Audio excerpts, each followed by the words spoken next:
Hi, this is Sonia. Welcome back to my channel, Sonia on Being 60.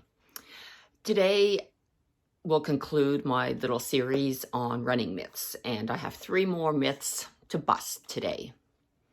So the first one, that running in the rain or the cold is going to make you sick. Well, no, you're not going to get sick if you run in the rain. Germs and bacteria are what make you sick. That said, though, if you do run in the rain, sometimes running in the rain can be lovely. If it's a nice warm day and it's a soft, gentle rain, it can be really refreshing and actually a lot of fun. But sometimes when it's pouring rain outside, when the the rain is just like bouncing off the road, you can still run in it. But if it's cold out, you really want to be sure that you dress properly. Because if you get really too cold and if you're too wet and too cold, that could actually lead to hypothermia. And the other thing too is if it's thundering and lightning, you should think twice about running. Like I said, one thing, you get caught in it, you just want to then try to get to shelter and get home.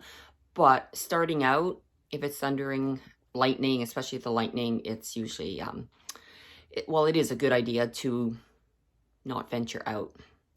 And sometimes you gotta ask yourself, if it's a day to run and the weather is just terribly miserable, do you really need to go? Maybe take the day off, or do an indoor activity, go on the treadmill, do something else. But at the end of the day, you're not going to get sick because you're running in the rain. So that brings me to the next myth that I have, and that is that running is bad for your knees. A lot of people say, oh, I can't run, or, I don't want to run because I've heard that my knees are going to get wrecked because I'm running.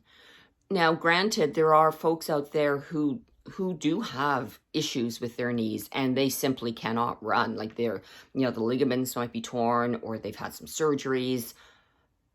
That aside, studies actually have shown that running will not hurt your knees, that it actually even sometimes helps to protect against things like osteoarthritis. There are certain things that if you do incorrectly, it can have an impact on your knees. For example, if you have one leg that's shorter than the other, the way you run might be throwing your hips out of alignment, or doing something that could cause some strain on your knees. If you pronate and if you don't have the right type of shoes, then your knees are not going to be tracking properly, and you can also end up with some issues there. So I think what's really important to protect your knees is make sure that you are in the right shoes, that you're fitted for what it is that you need, that maybe you get a biomechanical assessment done just to make sure that, everything is level.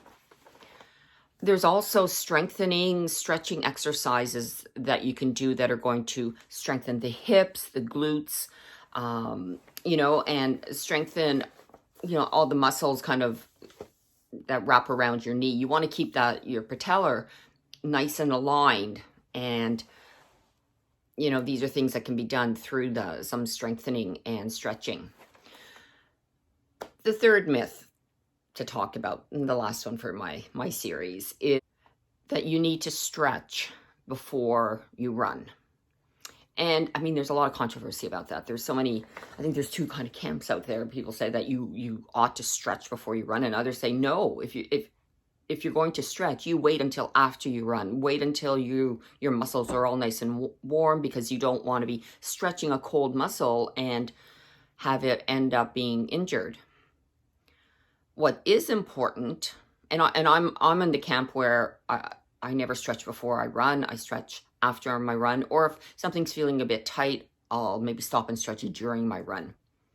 But what is important is to warm up, is to get your body warmed up and ready to run. And you can do that with some dynamic stretching. So, it's not the static stretch. So when I talk about dynamic, you're doing like butt kicks or leg lifts, or you're doing some squats. You're just getting your blood pumping, and you're just priming your body to be able to,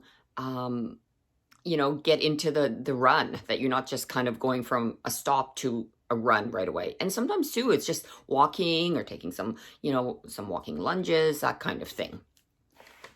So quick and nice little quick video this morning. Like I said, that's it on the running series, and I'll be back next week with something else. And I hope you have a wonderful week, and see you next week. Bye for now.